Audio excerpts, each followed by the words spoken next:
Right now, out on the open ocean, a single U.S. Navy warship is drawing more attention than a ship normally would. Not because it has fired a weapon, and not because it has crossed a clearly defined red line, but because of how it is moving and where it appears to be going. Naval movements are usually slow, predictable, and deliberately boring. This one is not. Its speed is steady and purposeful, its route direct, and its behavior suggests intent rather than routine. This is not about rumors or panic. It is about patterns that have repeated themselves many times in modern history. When a U.S. aircraft carrier begins moving with urgency, analysts pay attention. These ships are not sent out casually. They are among the most powerful tools of state influence ever created. And every deployment carries a message, whether spoken or not.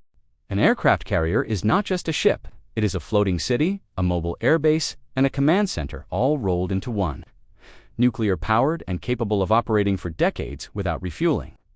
It exists to give policymakers options when situations tighten. Official statements often describe such movements as scheduled or routine, and in many cases that is true. But routine deployments usually include long pauses, port visits, and visible signs of a relaxed timeline. This movement does not. What makes this stand out is not aggression, but direction. The carrier is not drifting. It is not wandering. It is moving as if it already knows where it needs to be. That alone does not mean conflict is coming, but it does mean this is not a sightseeing tour. An aircraft carrier never sails alone. Wherever it goes, it is surrounded by an entire strike group built for protection and combat. Destroyers and cruisers equipped with advanced radar systems form a moving defensive shield around it. These ships carry missile systems capable of intercepting aircraft, drones, cruise missiles, and even ballistic threats.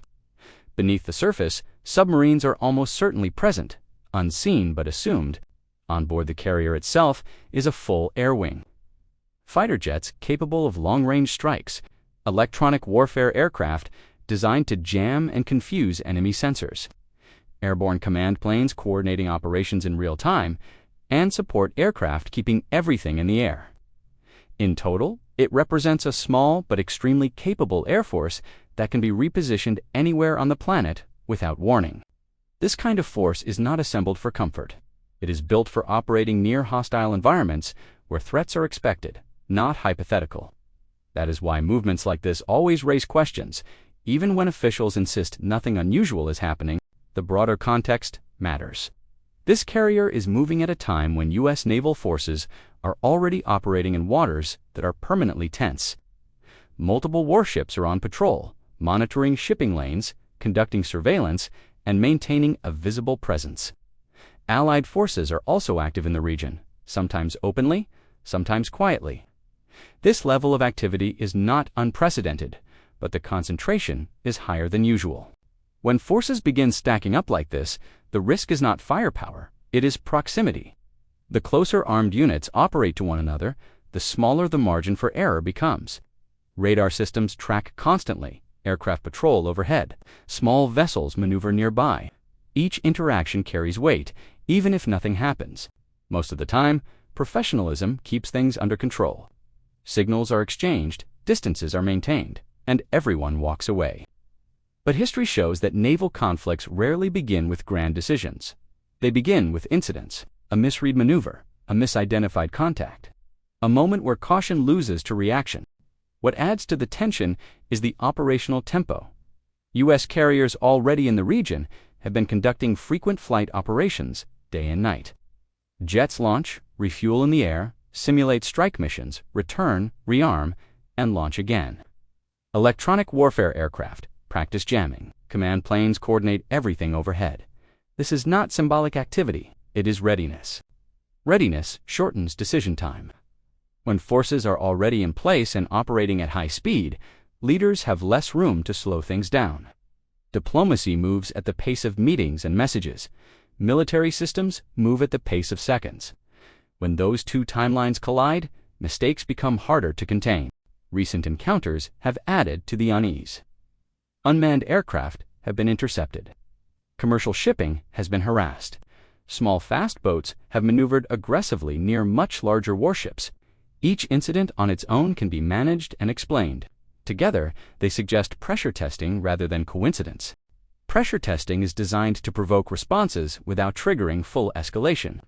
It probes, rules, reactions, and limits. The danger is that every response teaches something, and every miscalculation tightens the situation further. When pressure builds for long enough, even disciplined forces can find themselves reacting rather than choosing. The arrival of another aircraft carrier would change the equation. Militarily, it strengthens deterrence by adding more aircraft, more coverage, and more endurance. Politically, it raises the stakes by making de-escalation harder. Once that level of force is present, pulling back can look like weakness, while staying increases risk. This is the paradox of deterrence.